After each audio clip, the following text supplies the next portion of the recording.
or viewing or wherever you may be in observing what's happening in the town council. We have got one bit of news from the council. It's Councillor Taylor, who isn't with us this evening. It's recently given birth to a baby daughter, so congratulations to her. Hope she's recovering well. The other thing that would be remiss if we didn't mention would be the Ukraine war violence and everything else that's happened there. There's a tremendous amount of goodwill that's happening within the community, and collection points and other things that are happening. I'd like to thank all those who participated in this, and these are interesting times in which we live. And I feel that everything we can do to bring up the best in humanity in trying circumstances is worthwhile and wholeheartedly thanked for those efforts. So thank you to everybody and everybody that's involved in sending relief to those in distress at this point. With regards to apologies this evening, I've had the one apology from Councillor Taylor, as I mentioned, who wholly and understandably isn't at the meeting this evening. I know what she's like, and she probably would have liked to have been. And she's probably watching.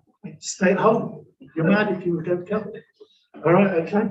So that's all the apologies I've had. Decorations of interest. Are there any decorations? Any pecuniary interests? No? Okay.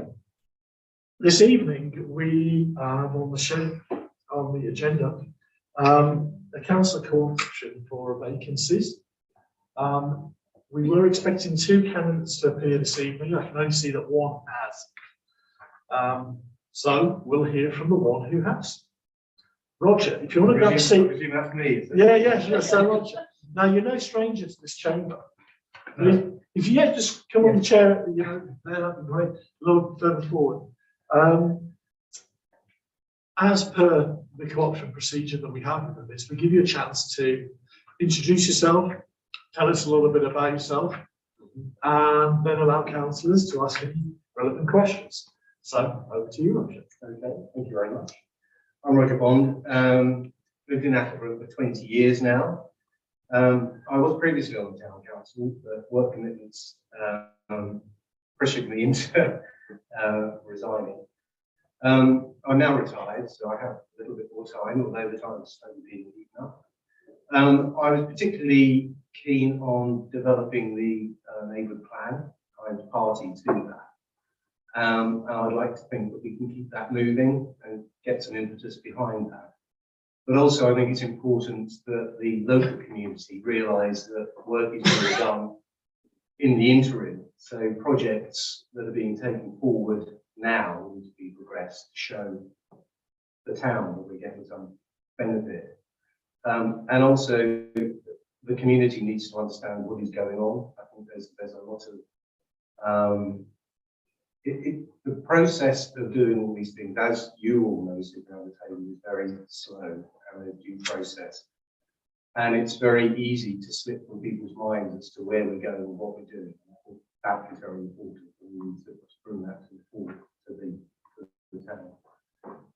I still love the town, and I like to see it become thriving.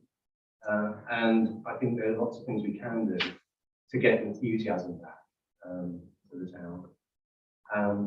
That was why I was putting myself forward to help with any initiatives that are being thought through, and hopefully in the medium and long term, to see the neighbourhood plan developed and fully reaping the benefit from it. So that was it in a nutshell, really. If anyone's got any questions or queries, quite happy to take it.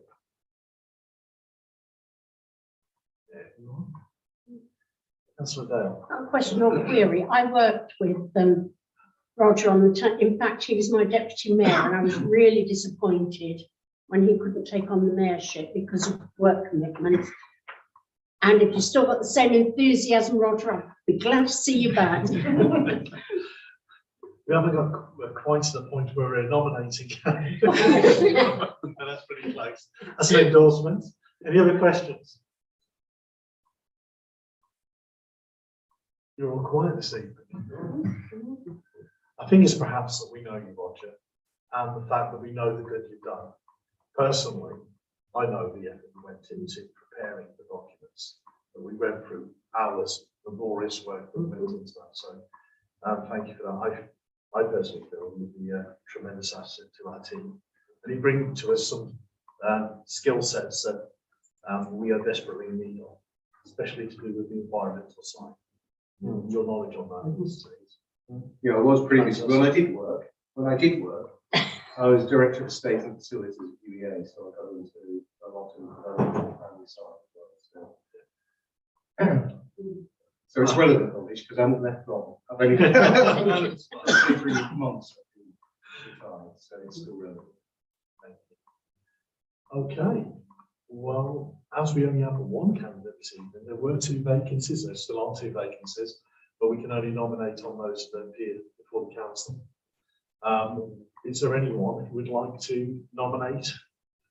Okay, Councillor Montague got his hand up first. I think Councillor Dale second that nomination, as she said, and we'll have a show of hands for approval. Unanimous. Well done. Thank you. We do have a slot over here. Take the name tag down. Because Taylor isn't here. You're very welcome to join us at the table. Thank you very much. One thing that before you've signed the council documents, you're not able to legally participate in the votes. Yeah. You are able to participate in the conversation. Yes, and I understand that the standing orders have changed since I was in member, so I'll have to speak to You get a lovely pack. There's quite a few things that have changed. Be a little red pack with your name on. That's no bad thing. Yeah. Okay. So yeah, you're very welcome. We'll extend this vacancy again and re-advertise it close in a couple of months' time. Yeah, it's allowed time to do it because we are reaching out for candidates at the moment. I'm aware that may be changing soon as well. Okay. Right, public participation. Councillor Dale. Before we start, can I ask a question, please? Have standing orders changed, or is it still 3 minutes per person asking questions, not the whole session? It's 3 minutes per person at the discretion of the chair if it is permitted to be longer. Yes, Thank you. thank you. So you've only got 3 minutes if you want them. No, you're fine. We've already spoken, we're still very much on the technical side of things. It's last month, so any questions you have, I'm here to answer, but other than that, I'm on listening mode. Okay, if there are no more questions from the public, we'll carry on. Item number 6. The minutes of the extraordinary meeting held on the 20th of January. For those who've had a chance to read through those, are there any questions, queries, comments? No? Would somebody like to propose those acceptance? Councillor Ellis and Councillor Westby to second, and a show of hands for those there to approve. I believe that was unanimous from the ones who were there at the meeting. Thank you. Also, the minutes of the town council meeting held on the 7th of February. Any comments, queries? I think everybody wants to get there. It's going very quick. Okay. Anyone like to propose those? Councillor Roberts, Councillor Dale, and show of hands for approval, please.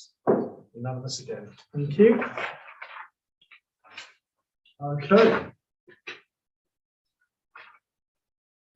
And there's a number of items, 7A to D, that are in regards to the events committee. I may be bringing in the chair of said committee just to explain one or two if you want to. But the first point is to nominate and elect members who want to be part of the events committee.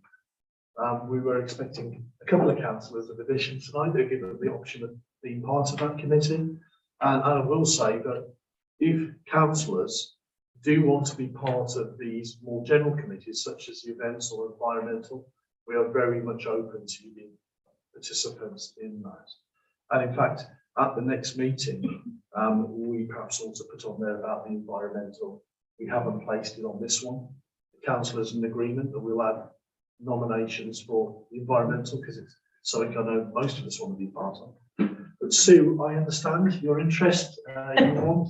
Well, I've been helping Debbie out with these books and other things, and we've chatted, and she said, you really need to be on the committee. So, yes, please. Do we have a seconder? Debbie Lane is seconder, and a show of hands for approval. You can vote for yourself as well. So there's no one opposed to that, right? Anyone else who would like to be a member of said committee that isn't already? Okay, then on to 7B. Debbie, I'll just pass this over to you for a moment because you've sent out some information prior to the meeting. Yeah, Michelle's been working on this as well, haven't you, with the figures? Obviously, with the Jubilee celebrations coming up, there's things we'd like to do as a committee, but these things cost money. And really, I'm coming to you today saying what sort of budget you think is reasonable for us for these celebrations. I've shared with you some figures, guide figures, so you get an idea of what these things are likely to cost. Just as background, we're planning we have a beacon lighting ceremony on Thursday. We will be doing a youth disco on the Friday. On the Saturday, there'll be a foot parade ending at the recreation ground with a village fete stroke fair type event till 4 o'clock. And on the Sunday is street party day, which will be more centralised around individual neighbourhoods, and the church are putting on a picnic. Now, this list I've put in front of you isn't the end of everything, but this is just a ballpark of some of the ideas. We've provisionally booked some traditional games for the recreation ground, up to a budget of £400. The Buckingham Palace and the government have they've registered a specific colour, purple, for this celebration. And where it said Jubilee bunting, we're talking about the specific Jubilee bunting, which would work out at £60. Union Jack health flags to distribute amongst the children, maybe on parade day, £12.50 for 50. So we need to look at how many tickets we're able to get. We've had a member of the community offer to do a children's picnic free of charge on the recreation ground. They're happy to provide the food and prepare the food. We just need to provide the boxes for the children. They work out at £3.90 for 10. Probably talking about a couple of hundred children for that. The Jubilee Wild Seed Packs and many of the items underneath that, we've had discussions about how to commemorate the Queen's Jubilee with the children of the town. Traditionally, it used to be giving out a mug. And as you can see, the mugs work out about £3 each, and we've had discussions about whether that is the right way in this day and age to commemorate this. So we've looked at other possibilities. There has been produced an actual wild seed pack of flowers, Jubilee flowers. There's other items that we could look at, commemorative bookmarks. We could look at commemorative pens. We could look at pin badges. We could also look at the possibility of having a number of mugs that we could sell to members of the community, because there was an expression from members of the public when we had a meeting that they'd be quite happy to buy a commemorative mug, which we'd have our own town council emblem, etc. As you can see, they work out at £2.99, and if you're looking from just the children's point of view, we're probably looking at near on 2,000 children when you take into account the children that are at the local schools and children that live in the town who don't actually go to schools in the town. They may go to school in college or Chapel Road School, which is now based in Buckingham, or even schools further afield. So it will be a big budget to actually do something for the children. Then going on to the actual commemoration around the square, there has been produced an official flag, a Jubilee flag at £3.99, very cheap. We've provisionally booked some loos, have we? They have great difficulty trying to find anyone that has got loos available for that weekend. That's coming in at £840 flat. There's also the possibility of Jubilee lamppost signs, which we can attach to the lamppost at £4.99 each. Then on top of that, what's not on this list is a disco for the youth. We need to think about that, and also prizes. So I'm coming to you as a council saying, what do you think is a reasonable budget for us to work to? Obviously, we'll try and offset any of these costs against local sponsorship from businesses. We've already had a couple of businesses express an interest in helping us towards these costs. We've also said that the money that was raised from the first book sale and this one that's coming this weekend, as to date, we've had no applications from the community for any of that money, that we will put that towards the Jubilee celebrations. So we're probably going to have sort of £1,000 to £1,500 from the book sales to put into the pot. So Thank you for explaining that, Councillor Lane. I will say that when we were putting the budgets together for this year, we hadn't put the Jubilee on there. It's an oversight, I do apologise. So this will, any extra will be coming from the council reserves, if that's agreeable to councils in deciding the budget. Which the reserves are going to be used quite extensively over the next year. We've got plenty of projects catching up. So do you have a proposed budget in mind? I think realistically, it's got to be, it sounds very wise, between 5 and 10,000. Because I think if you're looking at the doing something for the children, which is going to be a maximum of £3 per head, hopefully we can get that way down from that. Then you're looking at the cost of the loo hire, that's already at 840. Then you've got again, that's another 400. And things will mount up. So I think the disco is going to be about 200. I think anything in between those two figures, but whatever we can have from the town council is going to help, and we'll just have to raise the funds from local sponsorship if there's more we want to do. Okay. Any other councillors want to make comments or ask questions? Was there any money coming from Brecon Council towards the? No, that was a suggestion at one time.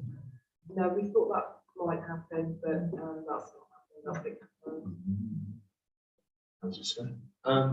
Do we have a PA system? Do we need to hire a PA system for any of the events? Because that's an extra cost. I understand that we have someone local that would lend us one. Yeah. Okay.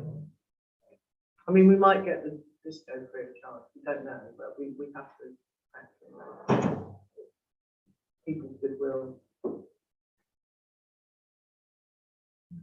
Well, I think fundamentally there's no more questions. We all agree that we wanted to do something with the Jubilee. We didn't want to do it in half measures in the sense of truncate it or make it non-viable. I think I would bulk at 10,000 if I'm honest on a personal level. When it gets to that figure, that's some celebration. I think if we could agree in principle the lower figure of 5,000 and look for additional funding from other sources as well to help to that, I think that's reasonable. And I think that's quite an expenditure for the council as well going forward. I know this is a one-off, but I think that will allow the event some certainty in planning going forward. Councillor Smith? Is that 5,000 plus the book sale money that's already banked, or is that Including the thank you for clarifying that point, but I think 5,000 would be a good budget, and it would allow us some ambition on that as well as seeking other sponsorship. Sorry, this is a question first. Councillor Dale? And so when you look at the cost of the stalls for the recreation ground, they're not terribly expensive, so people could maybe just sponsor, a stall. I mean, some of them are only £5 or £10 to hire, so that would take off. I know it's not much, but it's £400, which could go to something else, if they. It's approaching 10%, isn't it? If you get that done. So, Yeah. I know the events committee and whatever we're setting up for the Jubilee would be a good opportunity for them to look at recouping those. Councillor Hussey? Thought came to me. A commemorative book. There will be loads of them around, which can be given out to the children, our Queen, and then goes back over her history and such like. I think that would be super as a kind of memory for children to have. I think in my generation that might have been Councillor Busk. I know my children, and I've got children of that age. Books tend to get put onto shelves and forgotten. I think looking at something simple like this, I know within the high school and the academy, rather I should say, they like wearing the pins on the lapels. So having a commemorative pin with something they can visually show outwardly for doing these things. And they're not, I mean, this sounds terrible, but they're not one for books, or perhaps even mugs, but some way of connecting with them that they can take as a memory going forward. It may pay to engage with the academy or with the schools, what sort of ideas they have to make a memory. It may also be that the high school and primary schools have something slightly different. Yeah, this was a discussion we had that appealed to high school children. Yeah. You know, absolutely, you know, that. Well, decide. But first of all, we need to find out what. the budget, in principle, I think we need to decide the budget and allow the events committee to explore the options going forward. So in principle, as I don't mind proposing that, a £5,000 budget for that, including the booklet. If anyone would like to second that motion. Councillor Lane, the show of hands for approval. Okay, that's unanimous. Thank you. Item 7C, gazebo. You'll have seen it on there. I have a preference, but I'm not going to say it until I hear from you guys.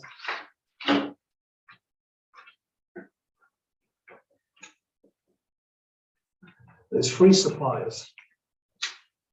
The last one being a budget option.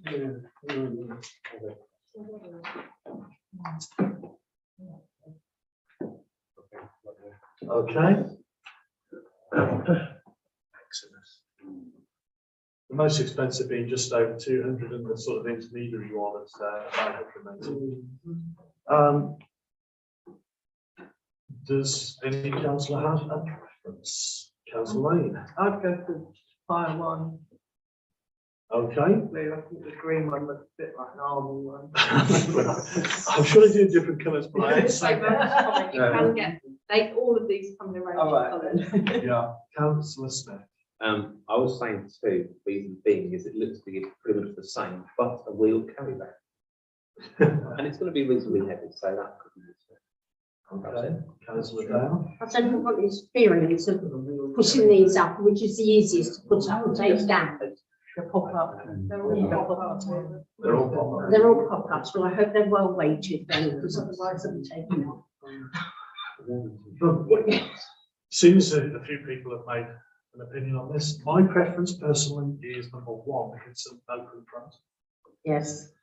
And when you're looking at these sort of things, you want accessibility. You don't want to have something that blocks people out. That's the whole purpose, isn't it? So that's option 1. That's my reasoning. Are there any other contrary thoughts or plans here? Weight bags as well. There you go. Thank you. Councillor Ellis. Yeah, I'd go with option 1 because my son's got one. There you go. And he runs B-Suite, and that's accessible. Yeah. You take your side off, and then just 2 sides to it. Fantastic. Okay, It's so very easy to put up to. Councillor Lane, you put a proposal together. No, I was just going to say, is this coming out of my events budget? Or is it coming out of? Because it's capital asset, the councillor will be coming out of council. I was just going to go for the 99 No. We need one Yeah, for other we- items. as Yeah, well. we've had this conversation already about needing something like this as a council. We needed one recently. We've had to have one borrowed rather than have use of our own. So, yes, proposal, right, great. Fire one. Supply 1, and anyone with a second proposal? Councillor Smith, and a show of hands for approval. Okay, that's unanimous. Nicely done. Item 7D, banner quotes. There are 3 quotes. Does anybody have a preference? Councillor Lane?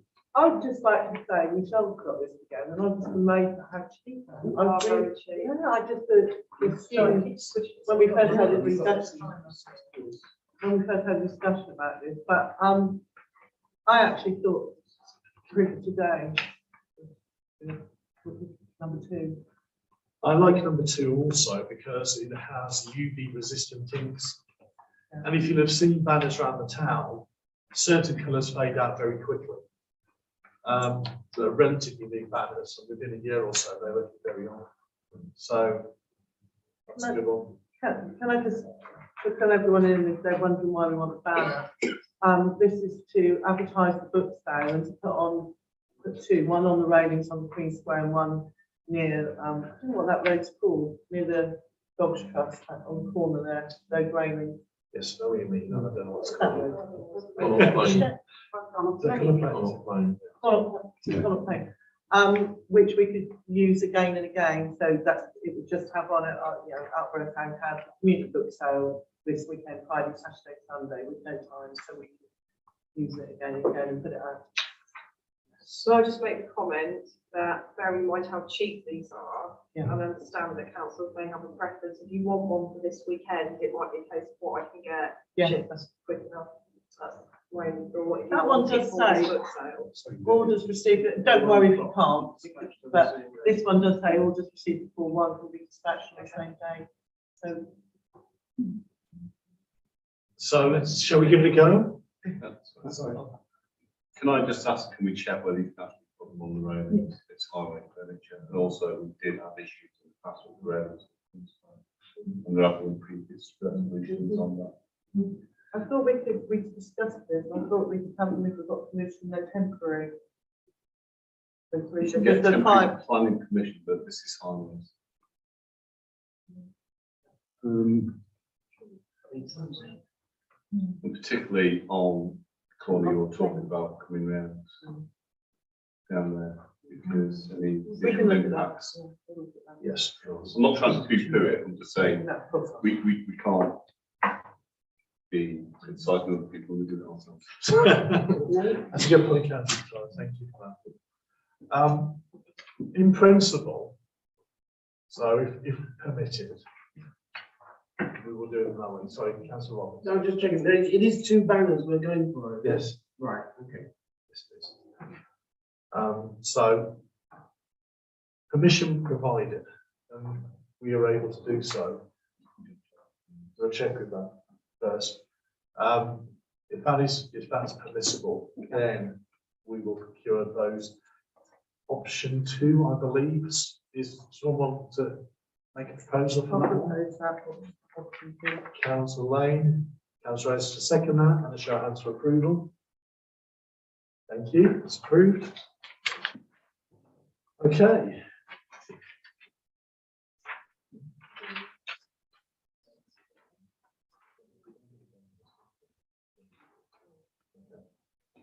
Sorry, we're just talking about artwork and things.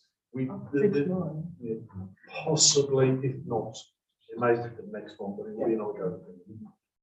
The number 8 policies. There are a number of updated policies, which I'm glad to see because they are living documents. They're great to see that we've got some tweaks and additions coming through. The first of these is the document retention and disposal. If anybody wants to ask any questions or make any comments, recommend any amendments. Councillor Smith. Question on the first one, retention and disposal policy. Yeah. Where do old documents, some of these are indefinite, where do they currently live? So go to the centralised place. Yeah, Norwich, yeah. don't they? Using their commercial companies. Well, it's Norfolk County Council on that. Oh, they go to Norfolk Archives, don't they? Yes. Or not. Okay. Anything else?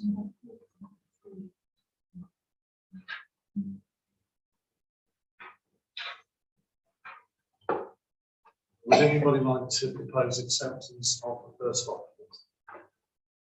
Councillor Tyler, Councillor Dale, second, show of hands for approval. That's unanimous, thank you. Second one, we use amendments to the code of conduct. Just clarifies dress code, meetings. Any comments, queries? Proposed amendments? Councillor Smith? What's the rationale for putting this in? Why is it there? To be perfectly honest, Councillor Smith, I think it was a query yourself and Councillor Taylor had with regards to the dress code. It wasn't clarified in meetings. And as a result, because it wasn't sufficiently clarified, we went back to the standing orders to clarify. Because I've done some looking around, and as far as I can see, North County Council don't have one councillors, Brecon don't have one councillors, neither of the markets towns within Brecon have one. I'm just wondering why there's a need for it. Well, that's a matter for debate as council, obviously. Any councillors have a strong opinion one way or the other on this? Councillor Dale. In fact, most people come dressed respectfully. Are we limiting who we have on the council by saying that? If you read that, you could say, well, if I've got to come suited and booted. And some people do not suit and boot, but are quite respectable. So I don't think anybody I've ever sat around the table, well, with the exception, that So there's one or two of them. that anybody that hasn't been dressed respectfully. So I don't know why it was in. I absolutely agree. Sorry, Councillor Smith. Yeah, I say I absolutely agree. I feel if we're putting this in, we are limiting those people who potentially would stand as councillors, because you're saying unless you have the requisite clothing, you can't be a councillor. And that's before you even get onto the issue of who's going to police it, who's going to decide what's appropriate, what's not. Good points. Councillor Lane. I think when in public office, one has to dress respectfully, and how one decides what is respectful is an opinion, but I would base it on how we see our elected MPs behaving in the House of Commons.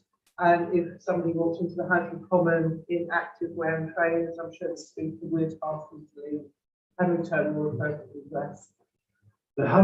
It's a good point as well. I can see this from both sides.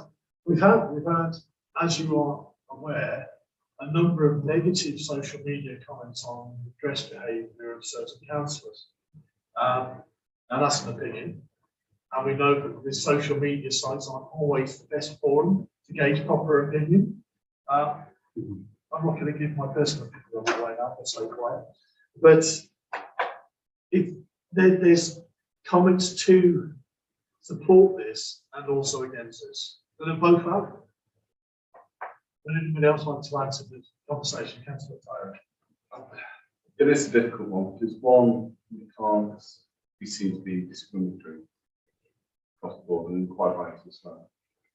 Not everyone has, let's say, financial ability to dress as well as those that do have financial ability. But there has to be a happy medium of trying to endeavour to do the best you can. How you can express that, I've absolutely no idea. But I think what the spirit of what that's trying to do is make an effort. You know, we are representing the community. You are expected to be a standard. You are a servant of the community and to a lesser degree servant of government, local government. And there are certain standards. Now, how we measure those standards, I don't know, but I think it's more a case of, do the best you can, but just don't turn up scruffy. Do that, if anything, to show someone else, even though you can do better. I think it's coming back to the individual of you are representing the community, you're not representing yourself. You are representing the community, you are representing the town. There are standards, there are expectations. As long as you do the best of your ability to do that, I think that's fine. And it should be the onus on the individual councillor, not to be, can't be bothered, who cares, what about it. So it is tough. I don't know how you write that down. You know, I'm sure there's better people that can do that, but I think that's the spirit of what that trying to say there. I don't object. I mean, if it said members must be clean and well presented, fair enough, that's fine. Grooming staff at take by reducing their ethnicity unrestricted. So I think that sentence says it all, actually. I think there is two more points on there that I kind of agree with. All clothes must be appropriate to a role in public office. The last part of that sentence can be debatable, but the line underneath it, members must avoid clothes with stamps that are offensive or inappropriate. I think that's, I can appreciate. I think that's, yeah. that's a Yeah. fair statement in itself. Given. Yeah, it should be, but It's a funny one because it says here, active wear trainers, and presumably that where it says are sportswear should see and sportswear. Active wear trainers and sportswear are not permitted. Very, very explicit, very clear. But members must avoid clothes with stamps. They must avoid. So you may not wear trainers, but you possibly could rock up with a jumper with an offensive slogan and you can't avoid it. It's a little, I mean, even the language in it isn't particularly clear there.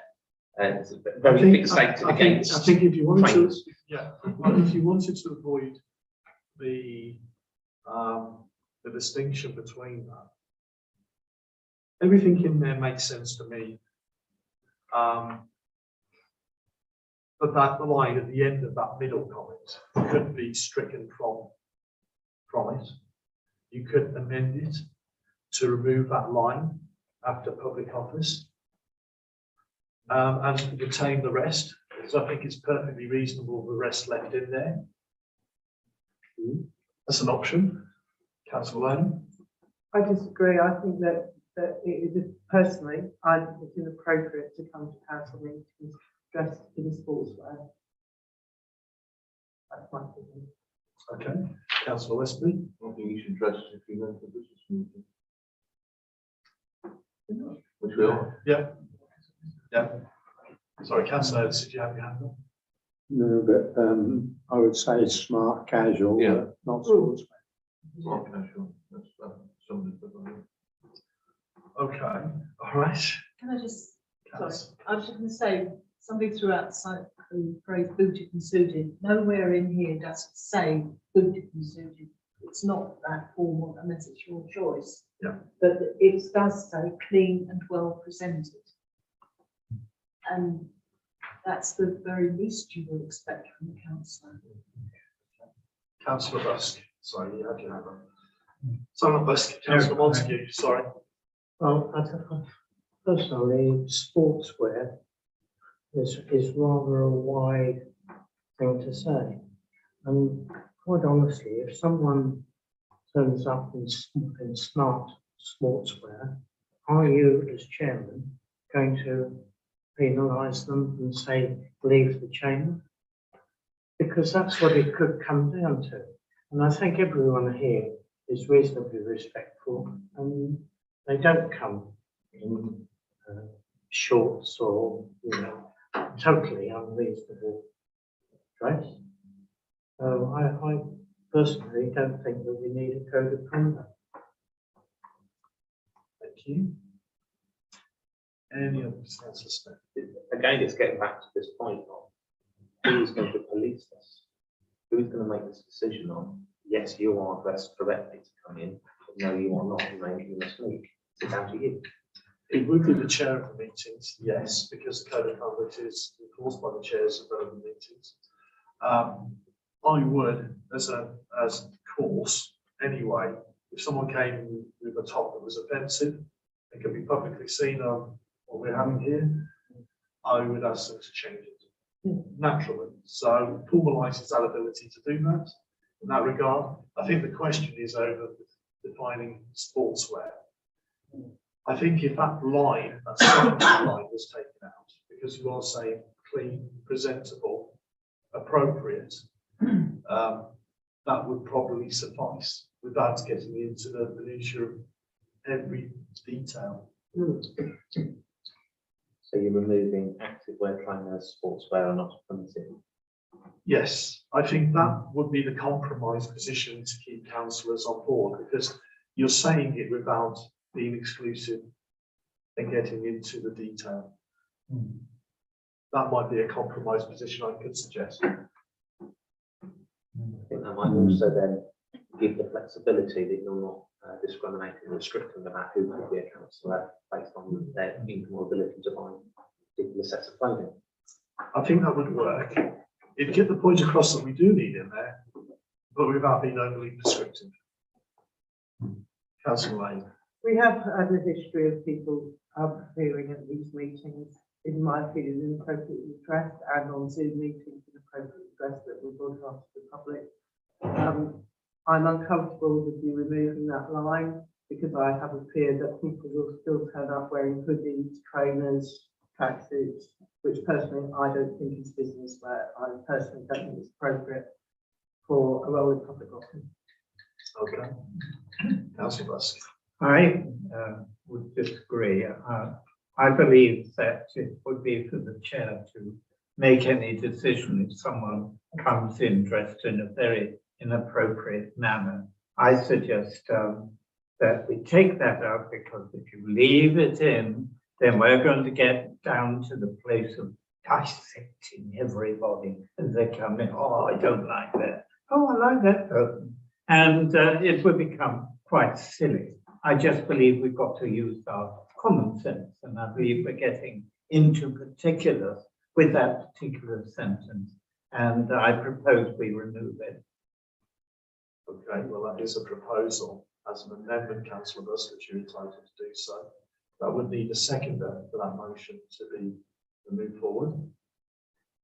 So removal of the line. The removal of the line active. I'll second that. So Councillor Smith is proposing the removal of that line as an amendment to the code of conduct, and that would be put to the vote to councillors. So those who support the removal of that line, but the acceptance of the code, I should say as well, with the removal of that line, that is to you to vote on. Will you repeat the line you're removing? Yes, please? sorry.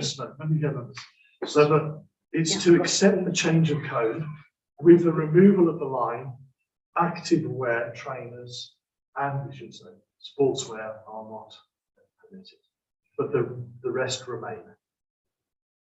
So you're still saying sportswear is not permitted. Is not permitted. No. That's You're the taking removal of that that line. That line is taken out. So the part before it will read, all clothes must be appropriate to a role in public office. Can I just ask before we go to the vote, so are we saying if we take that bit out, all clothes must be appropriate to a role in public office, so it would be down to the chair to decide if somebody had appeared at a meeting dressed appropriately? Well, that would be taken though, wouldn't it? There is a level of ambiguity on this. I know what you're saying. Yeah. There is a level of ambiguity on this. Yes, I would say that the practice of the chair is not to remove anybody unless it was particularly offensive. Sorry, I know we've got to go to a vote soon. Councillor Roberts. Would inappropriate be, for example, obvious advertising of a particular brand across the front of the jacket or jersey or whatever it was? You see, this is where we get into the minutiae of things. Because we should not be seen to be We should seen we should as advertising. No, we shouldn't.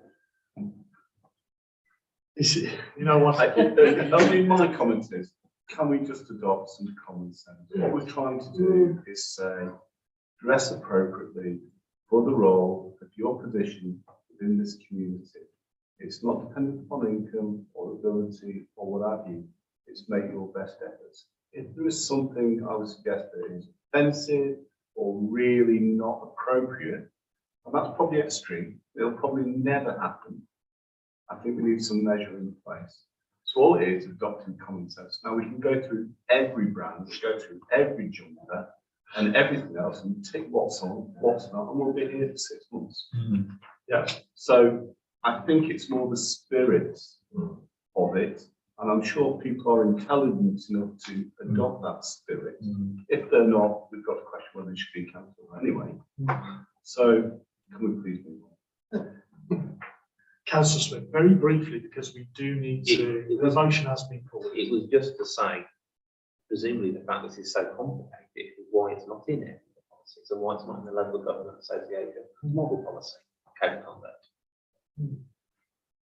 It's not complicated, it's simple, we're making it Complicated, really. We are making this complicated. Yeah. Yeah. There needs to be some mechanism in there that allows recourse if there is something inappropriate. And this is really what it's going to protect. So, Sure, that might- that's there already. I mean, you have the authority, if someone comes in here with some really offensive thing across their chest, you have the authority to say to them, I'm sorry, but you need to change, or you need to make a change. they could challenge that by saying, where is that specifically said in the code? And I'll be honest, it has happened elsewhere. So the motion has been put forward, and one thing I can't do is to amend a motion that has already been presented to councillors. So it is as the document with the removal of that one line that has been described for councillors to vote upon as put forward in the motion. Those who would approve acceptance with the amendment, if they could show it by hand, please.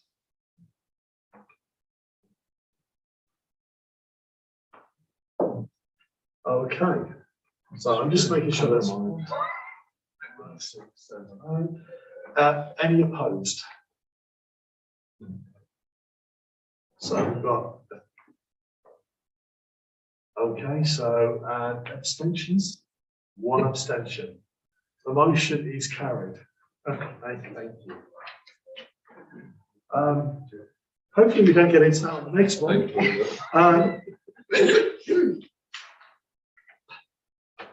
Do you know what? That was almost the atypical town council, wasn't it? Okay, so we've got item 8C. Yeah. 8C, member officer protocol.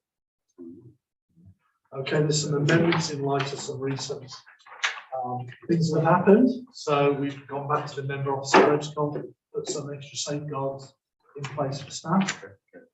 They are detailed as to the reasons why those amendments are in there and highlighted. So any questions, comments, queries, amendments?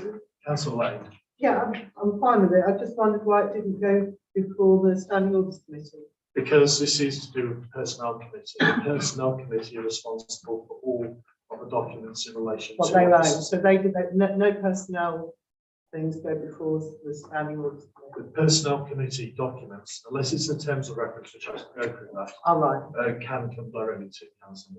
So the only thing that has to go in terms of reference goes to the standing orders committee, but everything else goes. Yeah. I'm just wondering about my own committee, that's all. Yeah. They have a slightly different terms of reference from yourself. So anything in relation to the relationship with officers can go through that. Okay. Any other questions, comments? If that's the case, and no one proposed an amendment, if someone would like to propose their acceptance, Councillor Dale and Councillor Westby second, and show of hands for approval, please. Unanimous. That's how I like it. Okay. 8D, which is the communications and media policy. Any questions?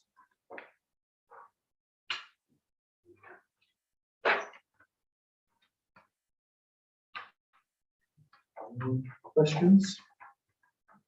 To be honest, it makes a lot of sense. And it also allows Antoine to act in the manner that we envisage it working. So it works very well.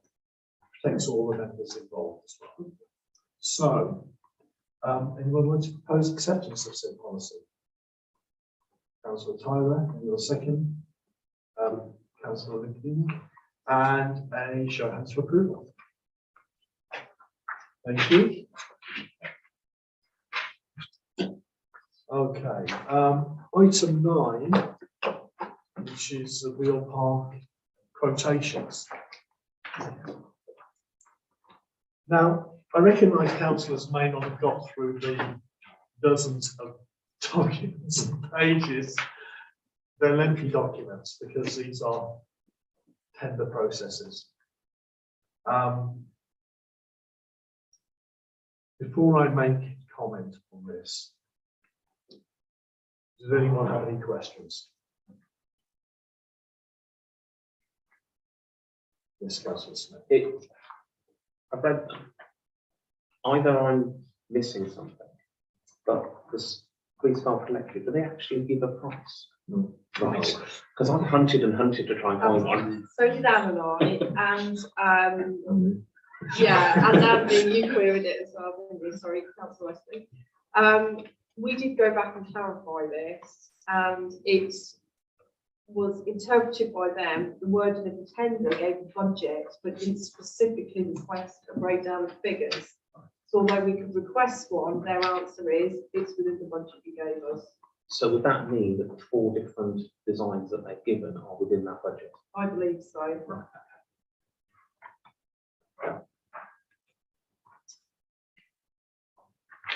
Things have changed a little bit on this because the location has changed a little.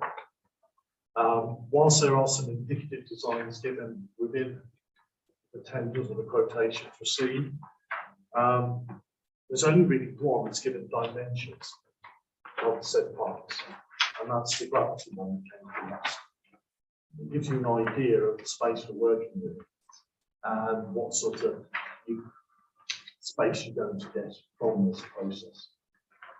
The space that we have available for the skate park at the moment, or admittedly, it was disjointed because there was ramp here and a tarmac and another ramp somewhere else, was 16 metres by 30 metres. That was the space. If you look at the one that came through gravity, which has all of the dimensions on it, that one there, which is a very good design, by the way, but the gravity design was my favourite actually, was 26 and a bit metres by 10 metres wide. So it isn't quite filling all that space. So it gives you an idea of what sort of space you're going to get. They're going to be reasonably similar in the sort of sizes for the amount of concrete. We've checked it against some of the other sizes out there.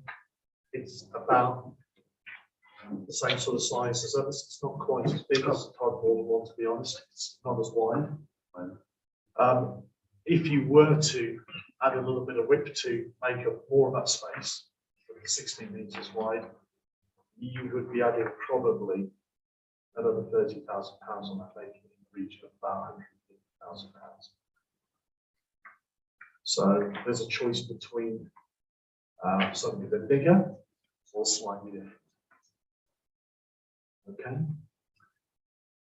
It's not altogether a bad thing to have a bit of space inside of that, because it means that we can put new facilities and shelter and accommodation on, or not accommodation, but shelter in there and seating area to the one side, which is something that a lot of people said they wanted, so they can sit and view and watch.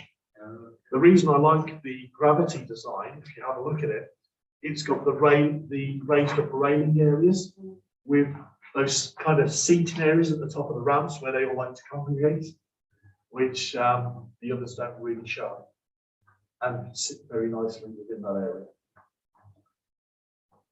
What's the sort of protocol in terms of consultation? Do we choose a design, or do we put multiple designs out? It depends how long we want to go through this process. One thing I've learned in local council is you can consult and consult and consult and consult, and everybody gets sick of consulting because nothing ever happens. And I think what we have to do is we've consulted 2 times at least on the skate parks already on this. We know what this should look like and what sort of facilities. We've specified it should cater for a certain set of facilities, and have had some designs which cover those from one degree up to another better than others.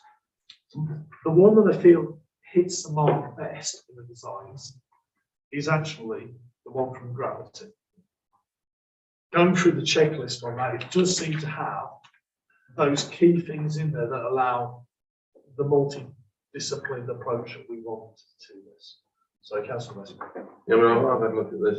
I would agree. It seems to be the best option overall.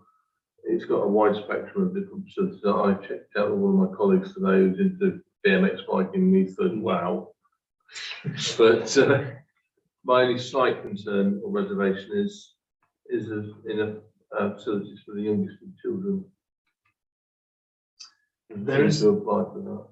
There's a little bit, the ramps in the middle would accommodate that, but they could be in the middle of flow as well with BMX bikes going from one to the other. They almost need a segregated. And it may be because we've got the space there for 16 metres if we need to, even at one end, you could have an L-shaped one. Yeah. A relative there. You can have like the train one at the side, so it's almost there but separate. So this is the bigger one, and you could extend it. It would raise the budget a little bit, but I think it'd be far more useful for the community. Councillor Smith. I agree. I like the graphic. I like the look of the Gravity one. It looks as though it's the real business. However, I noticed Gravity, so they offer a 10-year warranty, whereas the Freestyle Collective offer a 25-year one, and that is a big difference. Have you read the small print on the No. 25? Yeah. It's against. But if you have, brilliant. It's against manufacturing faults. It's not against wear and tear. Yeah. Something of that bulk is not going to have a manufacturing. You'll find a manufacturing fault within 10 years with a big lump of concrete. You would undoubtedly do with the way it's used. So it's not particularly too relative, but it is a thing that I picked up on as well. That's why I went to the statement.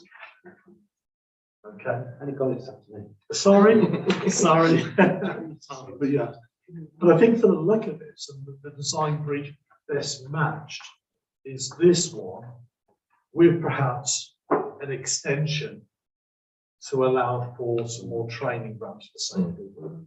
Because this looks fantastic for BMX bikes, by the way, because it's got that dish in it that allows the flow from one into the other really easily. But that means that that's going to be a fairly busy area in the middle where you may want to go into, which you don't want collisions at that point. So having some sort of side ramp system might work at relatively low cost because it will be low. Have this one got facilities for disabled people? Yes, it does. Yeah, it's got a I number. haven't been right for Yeah. And by the positioning of where we are now, it makes disabled access better as well. But then you're also leaving an area within the fenced off area that we have for some additional seating and perhaps a little shelter or something there as well. So you kind of bring it all together into one place. Yes. By having it there, we haven't got to go through planning, have we? Because we're No. replacing like with like, and we put it somewhere else, we've got the. Potentially, yes. And the other thing is, it has got the sound barriers there Yes. in place. So you've got the sound barriers, you've got a hard standing floor, you've got easier access to develop the site. You've got a fenced off area as well. You could quite easily place that there and allow it to happen this because Presumably, the original tender prices were going to start from scratch on grants, whereas if we're going to hard standing, is that going to adjust our budget? that's what I was going to suggest we go back to and have a good chat. Yeah, it will be. I don't know. Freestyle Collective had a video conference with me where we discussed exactly where it's going to be, and they know exactly the site. When I got through, for example, the campus one, I think they have looked on Google Earth and assumed it's the same site. Whether Gravity have as well, I don't know. So that I wouldn't like to guarantee that they've not assumed that it's the same site. But I think from the tenders that come in, I'm sure all of them could do a fantastic job, to be honest. But the one that caught my eye was the Gravity one, that is worth having a conversation with, and perhaps having a bit of an extension on the one side That could, The lower level training. the lower level training ramps. There's a £55,000 Because allowance. if you imagine, There's a £55,000 allowance for groundwork. Yeah. Which would suggest if you build an off the slab, then that's required. so if, not that you can I borrow this? I'll just write it down. And he's got an A3 printer, can't you tell? Yeah, so if you've got this area here, this rolled end would be the end next to the pathway, because it's open around and you've got a square end in the other. And if we extended this area off here in that corner, or even down this end, one of the corners, where we've got the space to do, we could have a training area for the little ones. But then you're still allowing seating area for the you to sit down, perhaps like a shelter design as we were talking about, or something like that. Yeah. You can show me something. Like the corner, Yeah, where the fence is. yeah. You've got a dish in the front, you've got one square there, then you can either have it at the front here, or at the side Okay. over there. So taking what sort of half of this length, do you think? I don't know, you could do, you could, or up to that point. Yeah, okay, that's fine. Just So write it's, it down. it's like a couple of small little lamps on the side there, and then you've still allowed a lot of Yeah. seating area over That's all good. there. Okay? Hello, thank you. Councillors, are you happy for us to pursue this conversation further? We may have to bring it, Proposal. yes, Can I propose that the clerk and the chair go back to Gravity with new plans and come back with the revised pricing? Yeah. We may hold an extraordinary meeting as a council, just to keep this going quick. But yes, if you're aware of that, similar to what we've done previously. So that's proposed, if anyone would like to second that. Sorry, councillor Smith, sorry, got that first. And a show of hands, approval, thank you very much. Right, but that, as Madam Councillor was saying, is a delivery. People see something really happening. Yeah, okay. Okay, item 10, planning matters. The applications that have previously been agreed for ratification. 10A. Anyone like to propose that we ratify those? Councillor Lane, Councillor Montague second, show of hands for approval. Thank you. And then we'll go through the next one under 10B. I'll just use the last reference numbers. 0147 HOU, Wayland Close. Any objections? No objections. We'll go to the end of this and we'll do it collectively. Saves a bit of time. So there's no objections on that one. Okay. 0059 HOU, London Road, single story extension. Any objections? No. 0200 HOU, Croft Green. It's replacing the improvement extension. No objections? No. 0194 HOU, London Road, the nurseries. It's a double garage and attic room. Home office, seems to be the training space. No objections? Finally, 0167-F, and that's off Roof Farm. Siting of a mobile home. Any objections? No? I've gone through all of those documents and I didn't see any objections I had personally as well, so it's not just like we're saying no.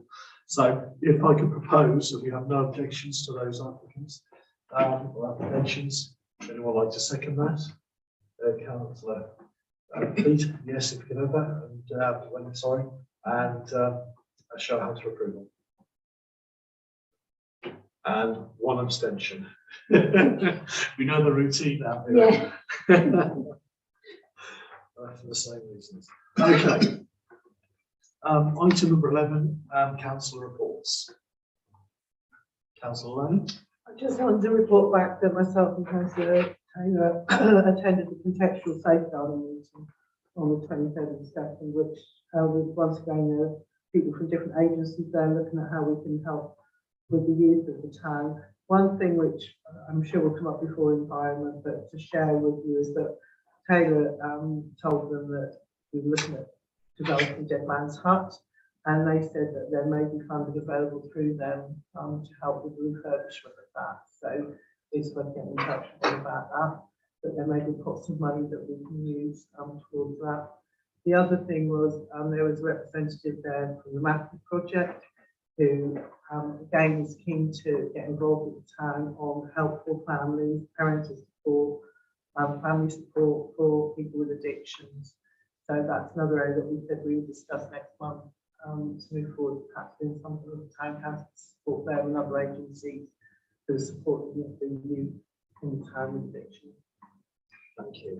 I saw Michelle make a note of the funding option, so if you can communicate, we're very welcome. Yes. Any of the councillors have thoughts? No?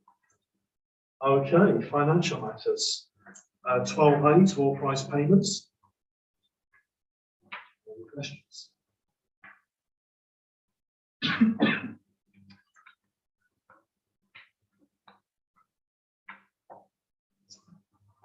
No, if anyone would like to propose acceptance, please. Councillor Ellis, sorry, you have one question. Just the bottom one, the little bits. I know we said all of 15. Do we really know they were going to go out 4 grand? Yes, we Yeah, did. we did. Yes, we did. Yes, we did. But they're nice, they're nice. You know, us, you know, I thought that, yeah, it's a lot of money. Joe, a lot. It is a lot of money. But those They are the wouldn't have things. to buy a little bit, but God knows how long they had. Yeah, okay. But no, yeah, that was authorised in the last meeting. Okay, anybody would like to, No, I propose it. thank you, councillor Ellis. Second, please. Sorry, councillor Montague, and show hands for approval. Any opposed? Thank you. B, to agree direct debits. Any questions? No.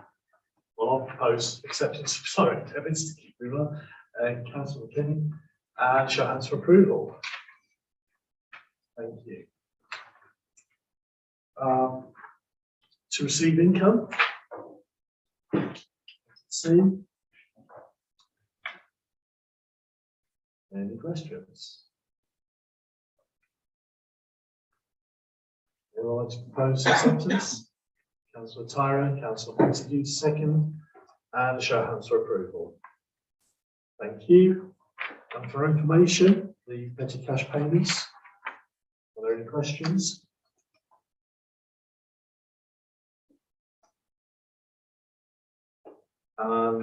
Item E, income and expenditure for January. Any questions on that?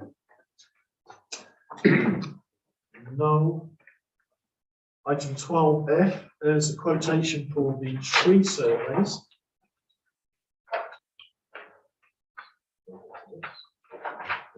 There's been a lot of papers, I must admit, in this week's on this month's meeting. I'll let you get to the relevant ones. We've received 3 quotations.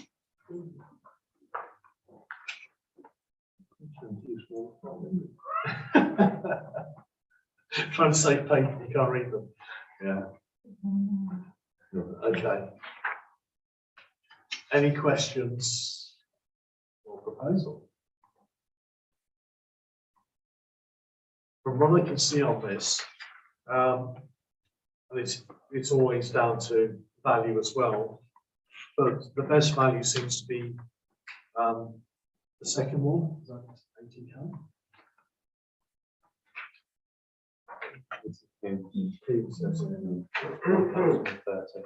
Yes.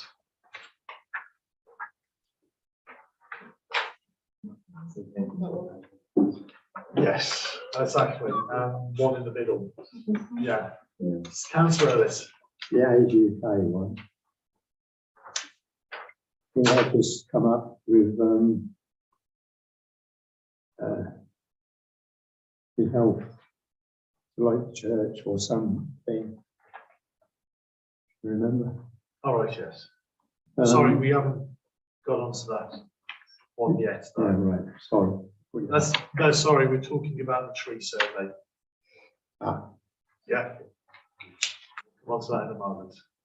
So I wouldn't mind making a proposal that we accept the second one. Anyone like to second that proposal? Councillor Westby, show of hands for approval. That's everyone, I believe. Okay.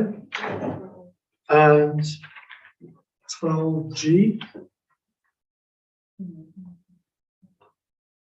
Sorry. Issue. Is that an issue? No? Okay, thank you. So, notice boards. Councillors might be aware that having agreed the most expensive notice boards that we could, because we saw the value in them, longevity and what they would do to the community, we went back to all of them and we're told the prices have jumped up significantly. You'll see from the correspondence that they've agreed to meet us halfway on these and reduce the lettering costs, albeit it doesn't make a lot of difference, but it makes some difference. Councillors, I put it to yourselves, any comments, queries, questions on this? Please, thoughts. The difference is, by the way, £771.50, although it's a little less than that, £750. Councillor Montague, then Councillor Dale, then Councillor Roberts. I think the cost of materials has obviously increased significantly since the original quote. And I do feel that they've come a little way to meet this, have reduced the letter costs on halfway to the rest of it.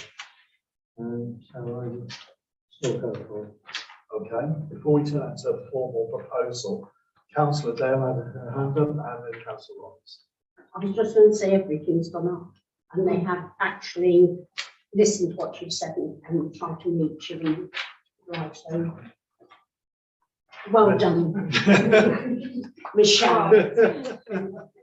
Yes, yeah, absolutely. Councillor Roberts. I was just going to say, I agree with the previous two. We went for quality, let's just stick with this. Okay, do you want to make that formal proposal since you're the last to speak on the matter? Well, I propose that we accept the quotation that we did. Councillor Montague, would you like to second that since you mentioned it also? Yeah. And show of hands for approval. Thank you. Correspondence. Item 13. That's the right part. First is to do with the development at Buchan Road, which is the street lighting for consideration. Now, this has come before council several times since I've been chair, not this particular one, but different ones. I will say from past continuity experiences, we've declined if the county council haven't accepted it, because we take financial liability for them, for the maintenance of it, if they're accepted. Am I understanding that's still the opinion of council? I propose then that we will let them know that that is the policy of the council. If anyone would like to second that? Councillor Dale, show of hands for approval. Thank you. 13B, pedestrian crossing request, Rosencroft School. This is very similar to one that has happened at our last month's meeting. I think to be consistent with that also, that we support that with the Highways Agency, similar to what we did previously, which was very similar. Just for continuity. So I'm happy to propose that. Councillor Westby, and show of hands for approval. Thank you. 13C. It's a request to participate in the World Parkinson's Day. Councillor Ellis, you can come in now. Thank you. No, we said about the National Service lighting up a thing in the town, it's not easy. I'm not talking about blue light on the town hall. As much as you'd like to, I think that's not a viable proposition. We've looked at this before, as you said, extensively. Once again, for continuity and consistency, we're very happy to write a letter of support for them, but in this instance, we're not able to physically do it. Councillor Edison, have I summarised your feelings on that? Yeah, that's right. Yeah. So is that your proposal? Yes. Not to lead you?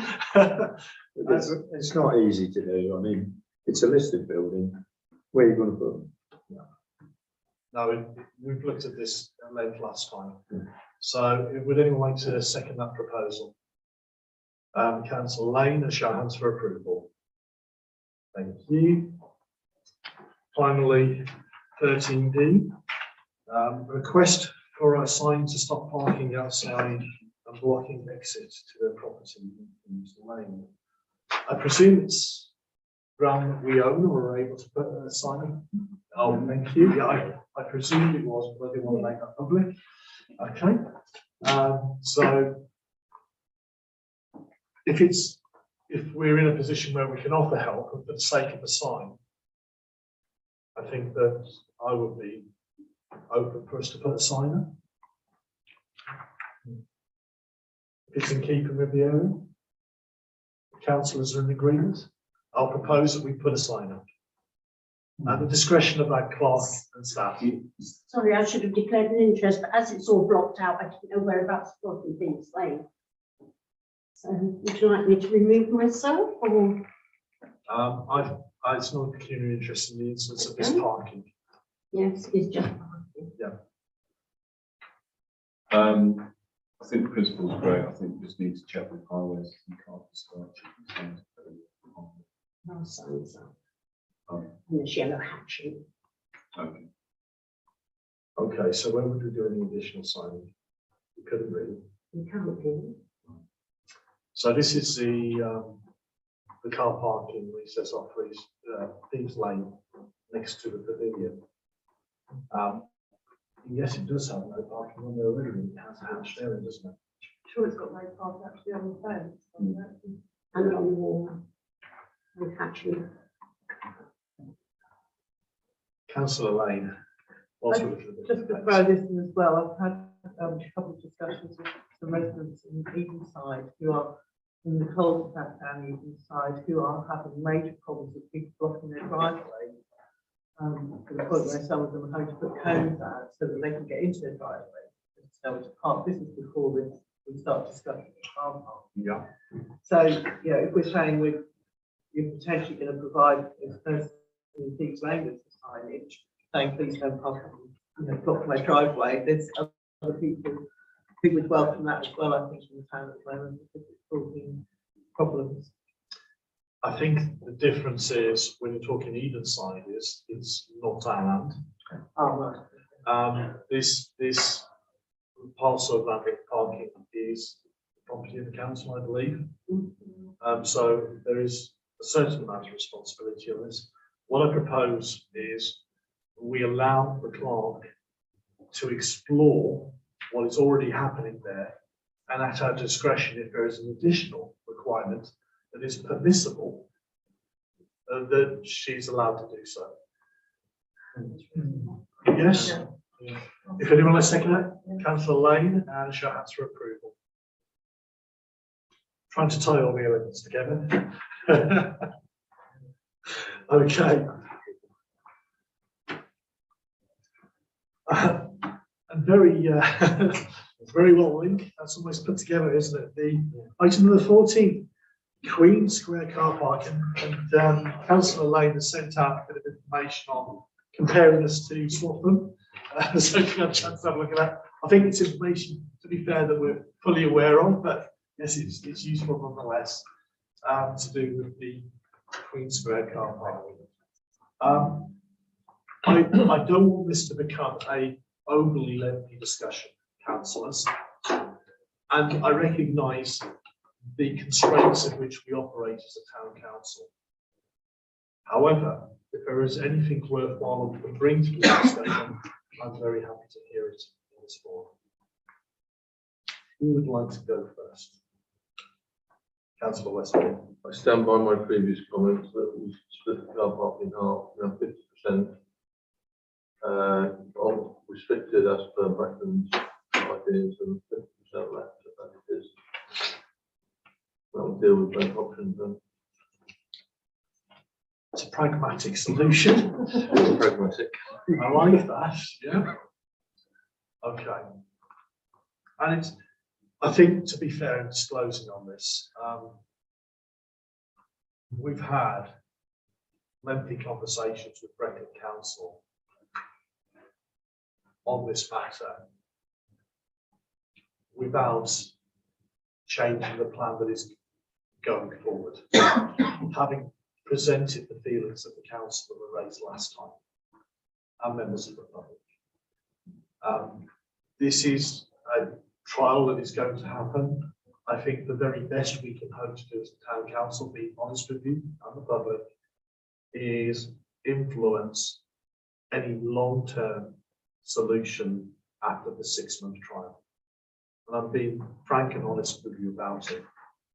I think any change in the plan won't be countenanced by Brexit. So, and then we'll come through. Yeah, and I was just going to say, I went out this week delivering the leaflets for the book fair, and it was the one thing that all the shops wanted to ask me about, and I basically gave them a similar reply to what you said, that the trial is now a fait accompli, it can't be stopped, but what is important is that they all give their feedback, because without that feedback, it will just be rubber stamped. And I've stressed that to everybody that asked me while I was walking around the town, that to give the feedback, to let them know whether it is or isn't working. I mean, Jane from Aldridge, she asked me, you know, where do I park? I need to bring stuff to the shop. Where do I park? And I couldn't give her an answer. Yes, thanks, Sue. And you gave a very good answer to them on this as well. So thank you for that. Councillor Lane, Councillor Ellis.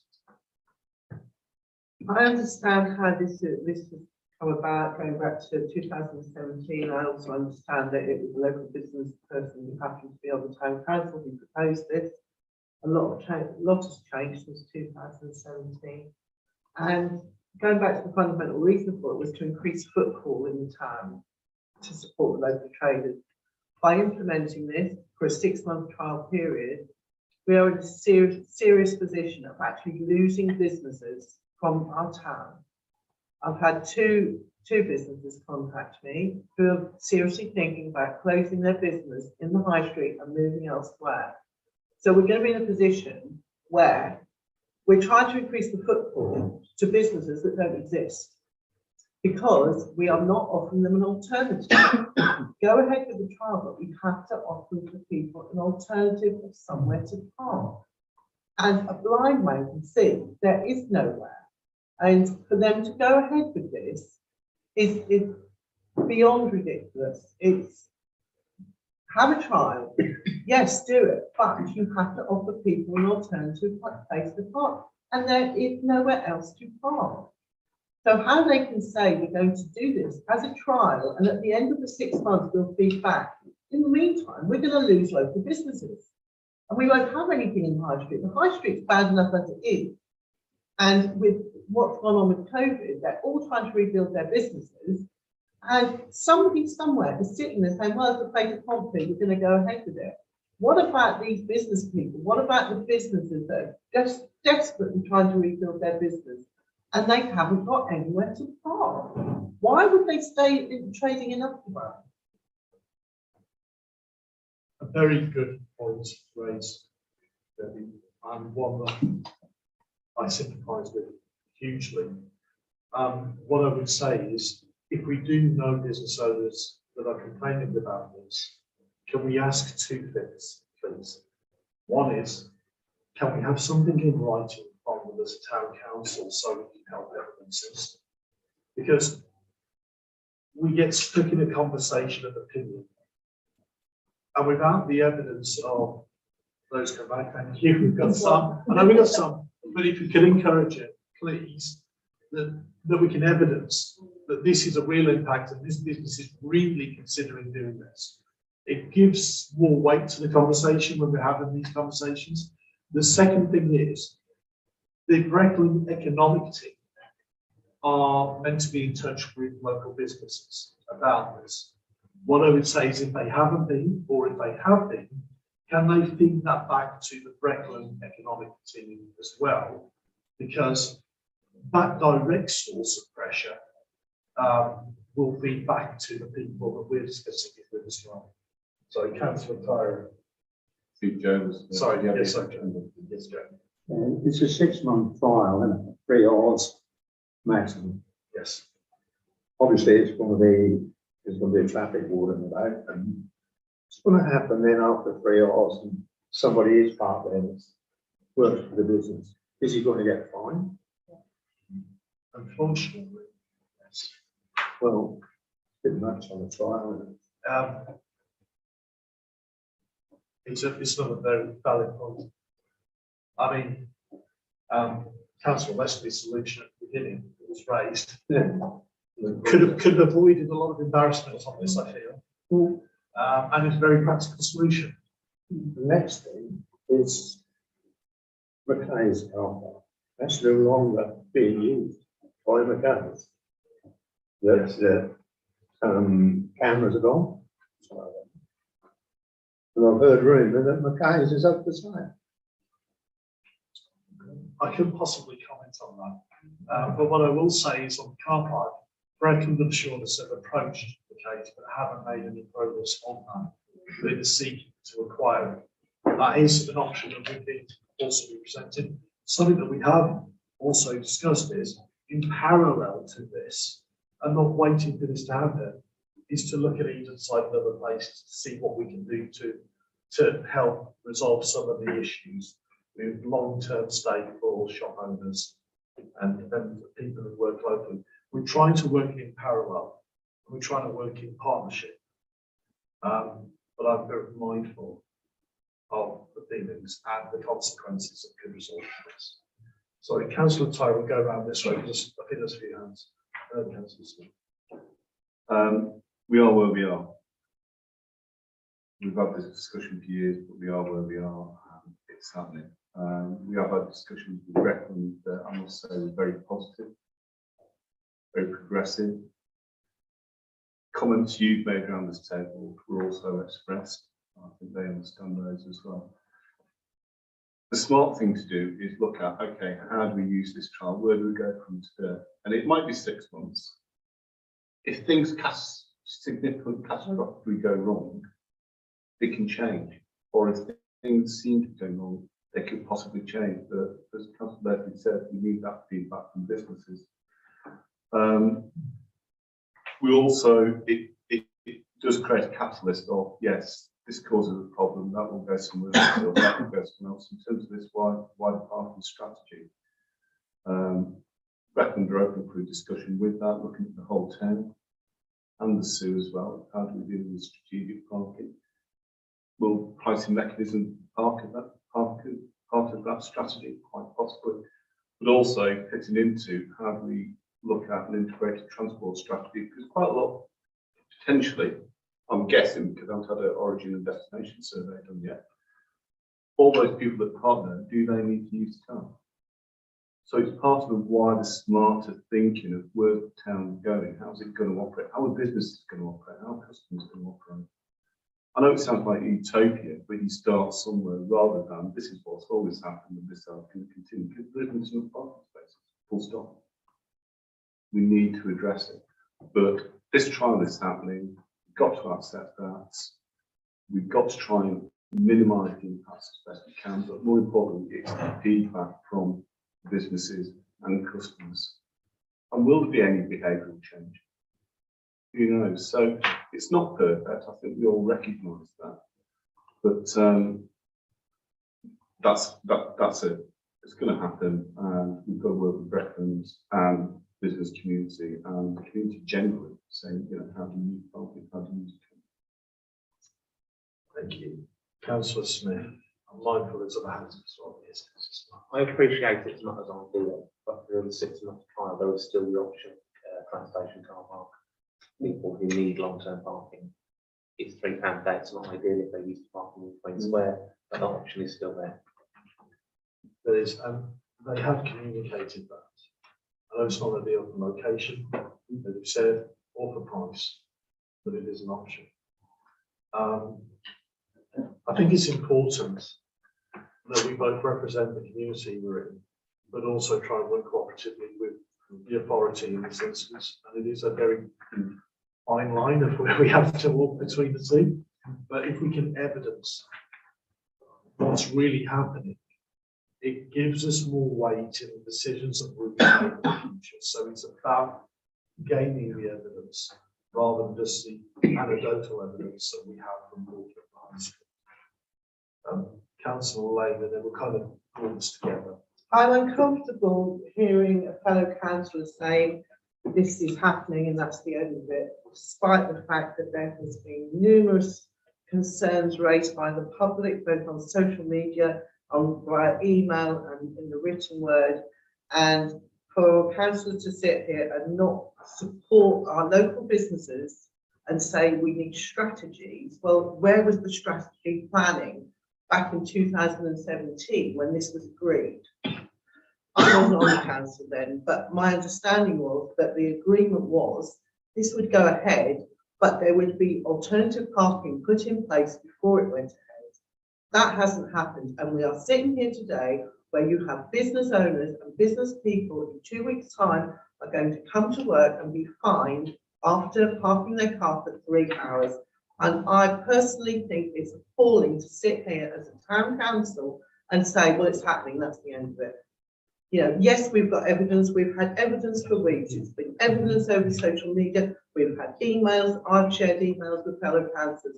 What more do we want as a town council? Yes, we've got to work with Breckland. Breckland are very good, we're doing good things with them, but this is affecting local businesses and local people. I have one lady who has lost a member of staff because she isn't able to walk from the station. She is disabled and she's left her job. She's got 7 other members of staff are thinking, well, I don't want to be walking from the station in the pouring rain into the town centre where I work in the beauty industry. I'll go and get a job somewhere else.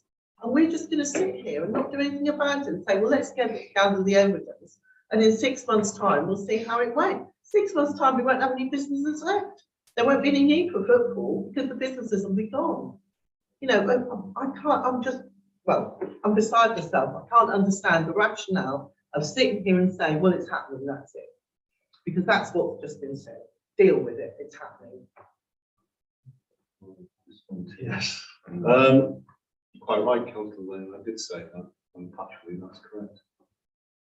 Now, we can do 2 things. We can jump up and down and argue with our face with justification of is this the right thing to do, or we can look at how we're going to work with this for the benefit of the business community and our community. There's 2 options. We are where we are, not to our choice, decision made elsewhere. We can protest with some justification. It won't change anything. Or we can What's work, the point of protesting then? we can work proactively and look at what benefit can we get out of this? What can we learn? How can we make things better going in the future through this? Well, you're entitled to your project? opinion, I'm entitled to mine, and I totally disagree with you on this one. I think it's appalling that we are not representing the people we're elected to represent by helping them and saying, let's just sit back and analyse it and have a strategy in that. Okay, Councillor Lane, I disagree with you by you implying I don't care about business, community or community. What we're saying is, this is not our project. We have made representations. We have discussed this with Breckland. That was very positive. And we're trying to find the best solution out of this project and what benefits we can get. To try and imply that we don't care about the business community or the community, I think is wrong. If you implied that to me personally, that is wrong. We need to find how best we can move forward with this. And that's what we're discussing. Yes, Why did the council approve this or go with it back in 2017? Councillor, good question. Were discussions, the project has changed, the scope has changed. What I will say is, I'm going to draw this to a close now because I don't think we're going to get anywhere at the moment. I apologise to councillors if they wanted to say more. I am going to draw a line at this. I understand the strong feelings on this because they are shared by myself. We have made full and an impassioned representation, but we have not been able to move the trial period. We have not been able to get to the point where there are alternatives in place before the trial period is going ahead. We have made points already raised with some force and with the evidence to hand. And we have still not been able to move any of the decision in this regard. That's about as much as I'm going to say on that, but we have done what we can to no avail on this. And we need to pick up the pieces in a sense and ensure that any outcome of this trial is beneficial rather than detrimental. There are going to be some detrimental effects that already have been. What we need to do is minimise those as best we can through good representation. And that's the best we can have to do because we are not a legal responsibility, we're not a legal authority in this regard. And as frustrating as it is, we do not get the final say. Okay. On to something we do have a say on, a bit more. Item number 15. It's the long jump pit. You might recall that we asked, following a previous resolution of the Town Council, that the Athletics Club look for a site on the first field at Gamers, the top field. I don't know however many references are. It's in, you will have had half your pack full of this information. There's so many bits of paper on it. Any questions?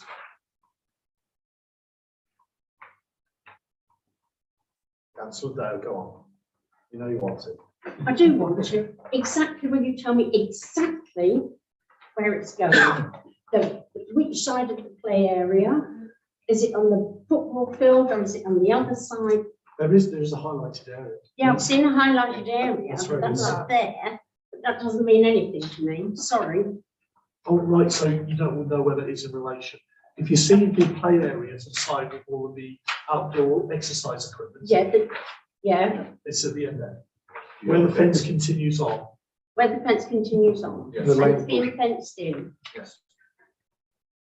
Is that where you walk around the corner to the second field? Play equipment. You mean the exercise equipment? You Yeah, yeah, It's a fill-in from that, so it's the same width as the exercise area to the end, but allowing a pathway in the end to get Right. going. Yeah, got it. Okay. Yes, councillor Stock. Sorry, silly question time. If that's where the pit is, does that mean they're going to be running along there to jump into it? So are we going to have issues with people running at high speed down there? No, the running is going to be somewhere else. They did tell me that it's on the same field.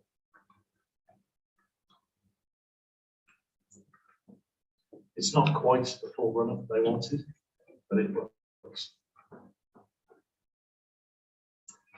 and they're fencing it off.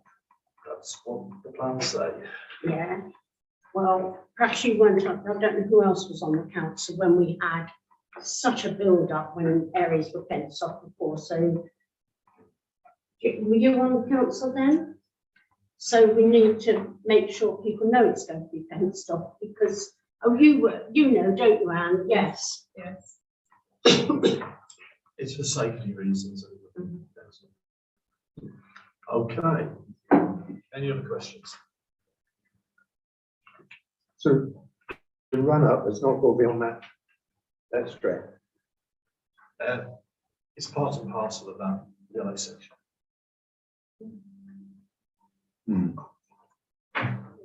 It's looking at the pictures, that's a very elaborate run up what have you, and then a sand bit at the end. Yeah. So we think the run up is going to be within the fenced area. How long is it? And say, how come- I don't know. I thought it was actually just a sound. Sorry? I think in principle, I think what we're looking for in principle, rather than getting into the, you know, is it 20 metres or 22 metres, sort of other things of this. I think what we need to do is just say, we went back and said, we will be happy for the long jump pit to be placed upon the top field, the first field. We made an agreement of that already in council at the last meeting. We went back to them and we said, can you pick a location? They picked a location, which relatively speaking has a minor impact on the area, probably less impact than anywhere else. They said, whilst not ideal, it's suitable. And they want us to move forward with this. I think they're looking for an in-principle agreement for us to use that area. Are they just fencing off the actual pit? You know, the actual running pit, not the whole run. I just saw that it was fenced off, the long jump area fenced off, so I presume it's the area. I presume it's the yellow area. Just the jump at what they're jumping into. No, The the run up. yellow run-up. area. The whole lot. Yes. That's the area as it stands. Now, I'm trying to get a sense of scale, but that doesn't look long enough for a run-up and a pit. No, it doesn't. They said it isn't an ideal length, but they can make it work. So that's where they've identified the area. My concern is that if the run up area is where I think it's going to be, it's going to extend into the second field. That's not what they're saying. They're not what they're saying. No.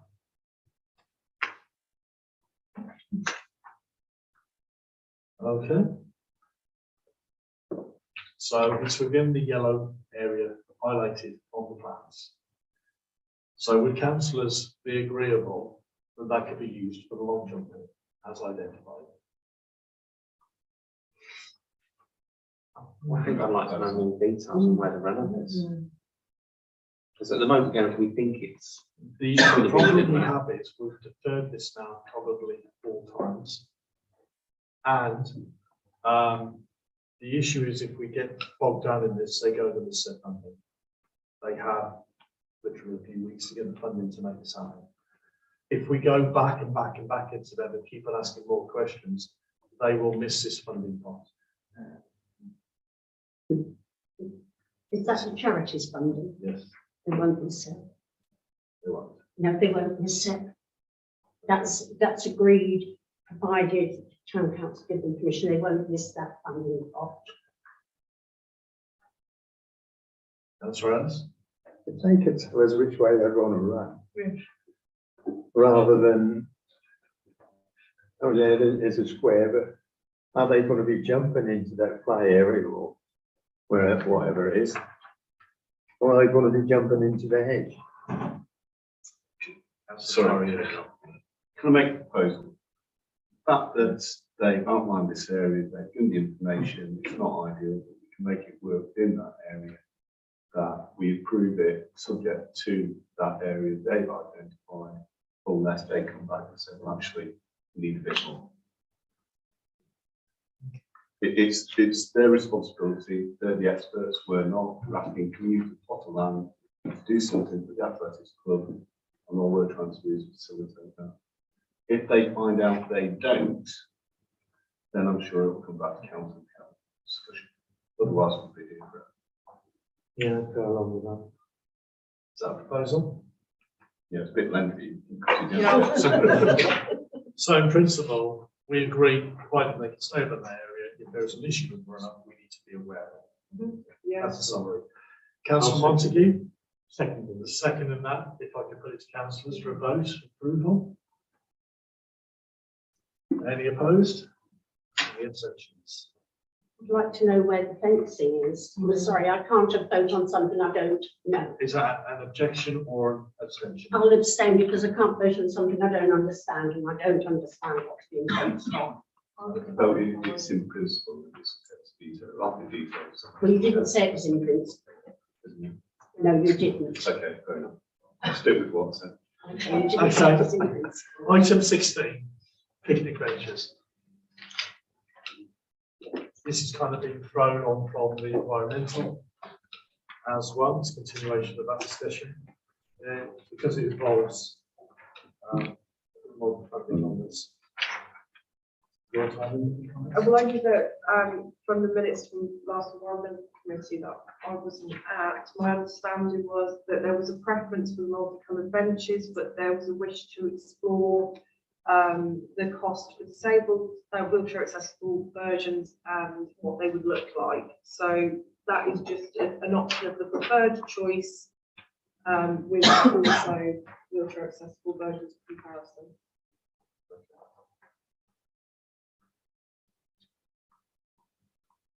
Any comments from councillors? Sorry, I'm not. Are we considering, what are we doing? Are we considering ordering them or? Yeah, which one of these? Because in principle, we've agreed to order some, but we haven't agreed exactly which ones yet. Did we not say we'd have so many disabled and so many normal ones? I can't remember. We wanted to check what the style of the disabled ones are like before we proceed with the order. You can see there's a number of disabled ones there. But there's two particularly. Frustratingly, disabled ones was actually saying that you miss a bit Yeah, of a that's chair seating, and yeah. they charge £100 more for it.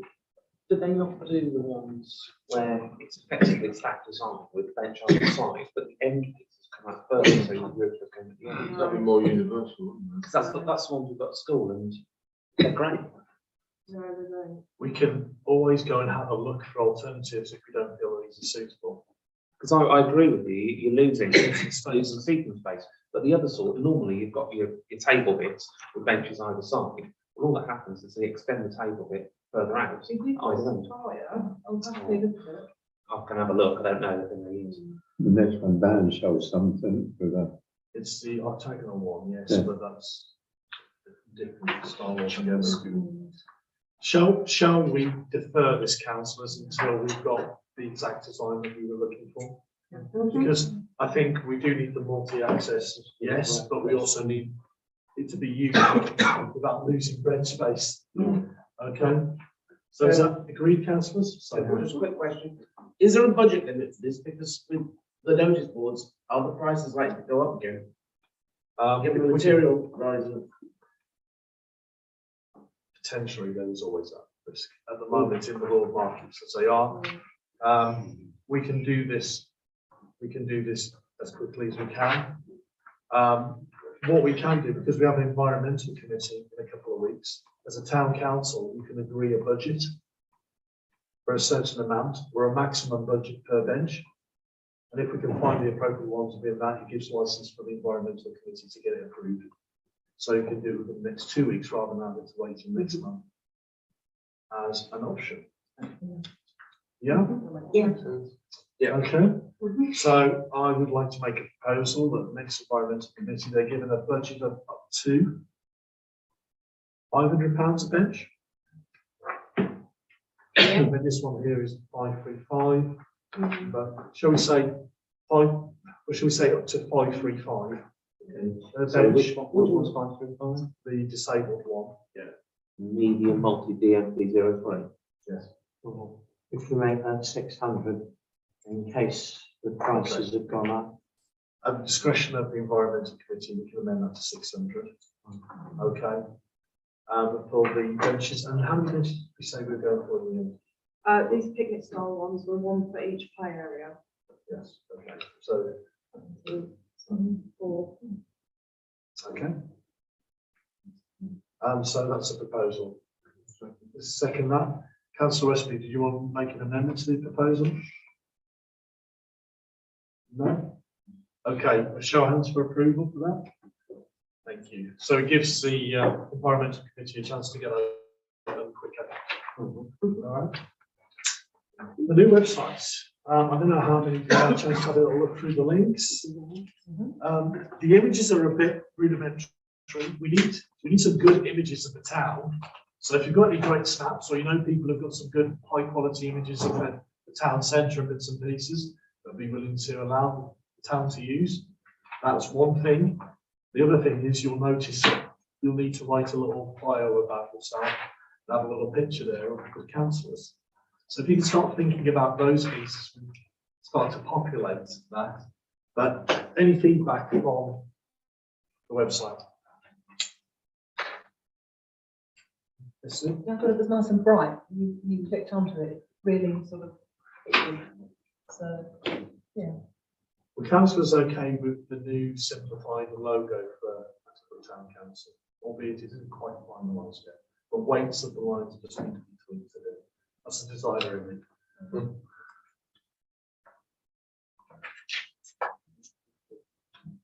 Trying to go for something clean and green. Okay. Very green. It's very green. Yeah. Just to reflect what we're trying to do as a council. The links as well, they did some jump across, because I tested quite a few of those. Yeah. Just to make sure that they did some link correction. So They did. yeah. Okay. They are next. You can. I think we should have the team on there as well. You should do as well. Yeah. Yeah, you should. So under the council, the team as well. We'll do that addition. Thank you. We'll make a note of that. So I don't forget. But actually, when I was yeah, that'd be good. I was thinking mainly the grounds team, the people that are seen in the What's community. your picture of that? Okay. But you're happy for us to proceed and start getting this more detailed stuff. There's some images on there from Brecon Council, so we're going to have a chat with Brecon Council to do with the different roles of the 3 tiers of government. We need a high resolution image and authorization to use that image. So we're going to touch with Brecon to get that one because that's the important one. Yes. One thing I did know, it's a good idea to have on a list of what the town council is responsible for. Would it be a good idea to have a list of things that we're not responsible for? Look, that image that we were talking about from town, that it's got 3 layers of government. Right. And it's basically like town, Breckland, and council, your district and council, and it shows where they are. And if you click onto them, it links to the relevant sites. So It's just poor quality. yeah, it's just a very poor quality image. So we're trying to get it one. So it starts to become a signpost. Oh, it's highways. Okay, I'll click on here, and that will go straight to the highways. So it becomes a portal for that. Okay, so if you're happy for me to proceed and start getting that together a bit more now. Okay. Public participation. Now, what I will notice that we've had, at the beginning of the meeting, we had the vote for councillors. So we've missed that part, and it's the nature of the meeting that we have to have in the right part for transparency and fairness. However, there is a vacancy still there for councillors. So, Reece, if you want to apply for that or continue that application. Yeah, I would just like to apologise. I had an issue at work and it was the earliest I could get in. I do apologise. I'm still interested, so if the we put on the agenda the next meeting, I'll be happy to. Do you know what? I think we will do next meeting on that if you're happy, Reece, because it is a previous application and it is a vacancy that's standing. What we will do is we have to advertise that vacancy still, so it will end prior to the next meeting. But yes, please come to the next meeting. We'd love to have an opportunity with yourself. Okay. Thank you.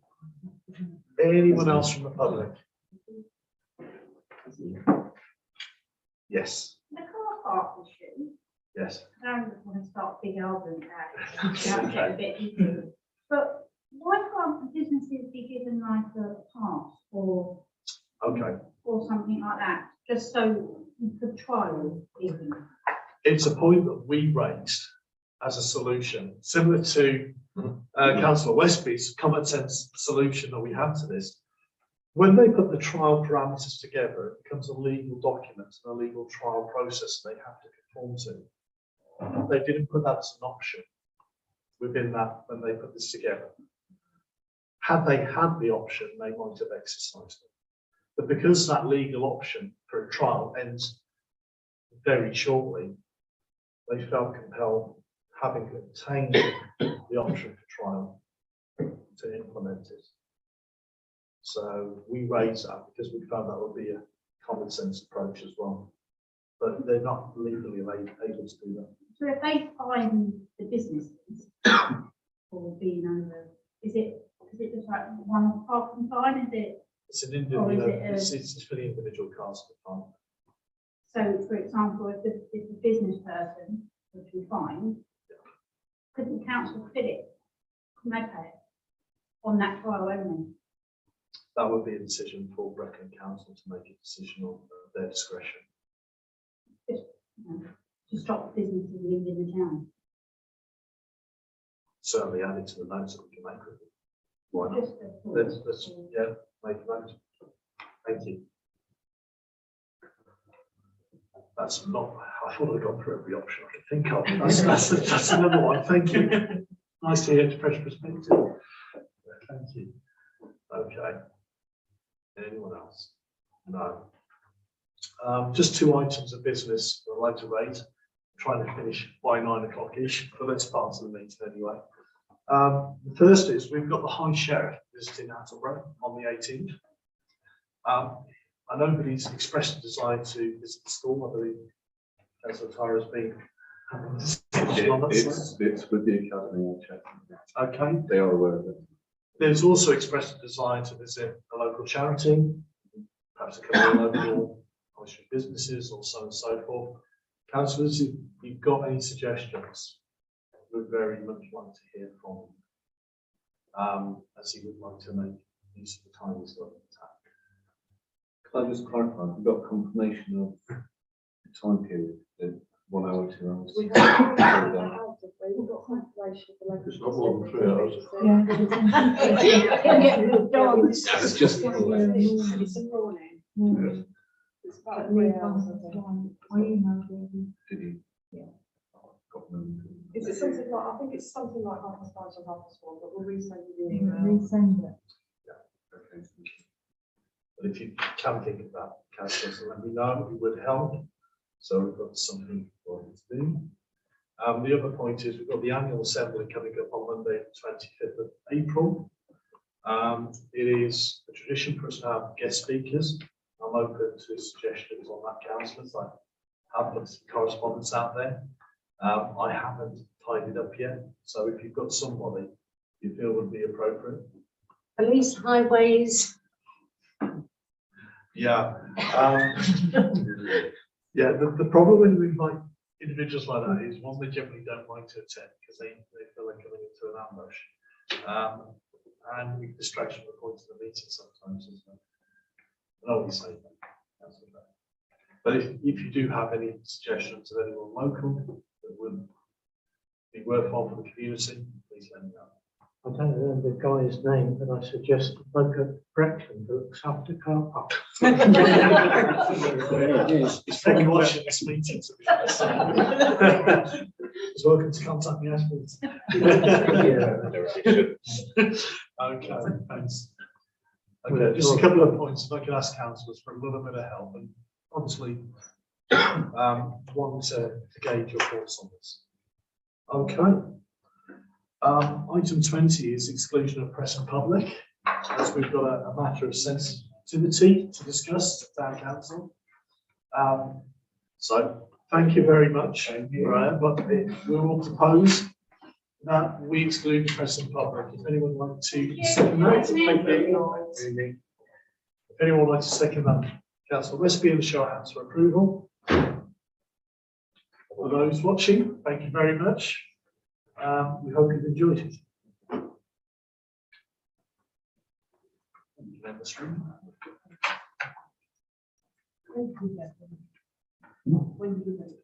Thank you.